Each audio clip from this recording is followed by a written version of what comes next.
Lagi bersama saya di video pembelajaran saya yang keempat. Di sini saya akan membahas tentang dinamika dan tantangan Pancasila dalam arus sejarah bangsa Indonesia. Namun sebelum itu, perkenalkan, nama saya Natasha Adelina Melilak dari Prodi Pendidikan Fisika kelas B semester 2. Di sini yang pertama saya akan membahas tentang dinamika Pancasila dalam sejarah bangsa Indonesia. Yaitu yang pertama adalah peran Pancasila dalam proses pembentukan negara anjing. Yang pertama saya bahas di sini adalah dinamika Pancasila dalam sejarah bangsa Indonesia, yaitu yang pertama adalah peran Pancasila dalam proses pembentukan negara, di mana Pancasila menjadi pegangan utama dalam pembentukan negara Indonesia yang inklusif dan merangkul keberagamaan. Hal ini tercermin dalam semangat persatuan dan kesatuan yang disusun oleh Pancasila. Meskipun dapat beragam pandangan dan perbedaan di dalamnya. Yang kedua adalah periode Orde Lama. Pandangan masa Orde Lama di bawah pemerintahan Presiden Soekarno, Pancasila dipromosikan sebagai ideologi resmi negara yang harus dipegang teguh oleh seluruh rakyat Indonesia. Namun terjadi pula penggunaan Pancasila untuk kepentingan politik yang otoriter. Yang ketiga adalah masa Orde Baru, di mana selama masa Orde Baru di bawah pemerintahan Presiden Soeharto, Pancasila dijadikan sebagai alat kontrol politik yang ketat. Paham ini juga digunakan untuk menghambat kebebasan berpendapat dan berorganisasi dengan menekankan pada konsep Pancasila sebagai satu-satunya ideologi. Dan yang keempat adalah reformasi dan perubahan Pancasila, di mana pasca jatuhnya resmi Orde Baru, Indonesia memasuki era reformasi yang diandaikan dengan pembaharuan dalam implementasi dan interpretasi Pancasila.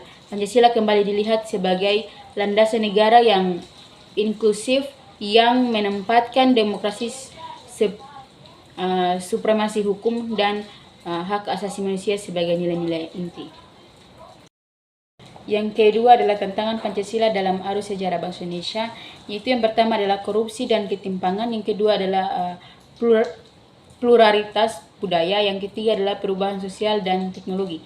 Di sini saya akan membahas tentang yang pertama, yaitu tentang korupsi dan ketimpangan. Di mana salah satu tantangan terbesar bagi implementasi Pancasila adalah korupsi dan ketimpangan sosial ekonomi.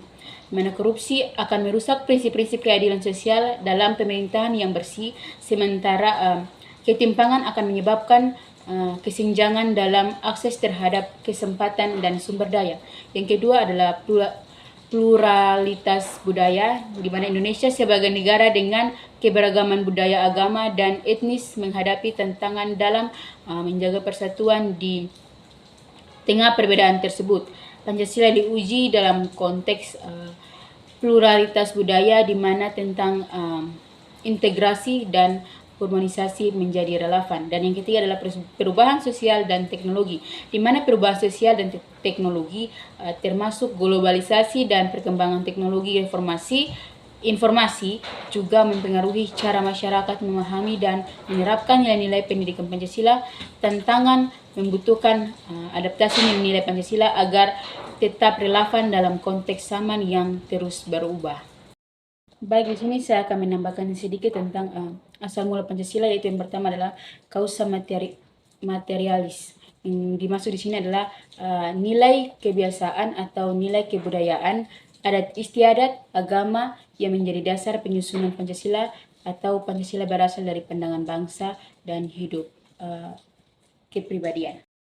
Yang kedua adalah causa formalis, biasa disebut juga dengan bentuk atau bangun, yang artinya bagaimana Pancasila dirumuskan atau disusun sehingga dapat dikatakan bagaimana asal mula Pancasila itu, yang dicetuskan oleh tiga tokoh, yaitu yang pertama adalah Insinyur Soekarno, yang kedua adalah Insinyur Muhammad Hatta, yang ketiga adalah sidang BPUPKI.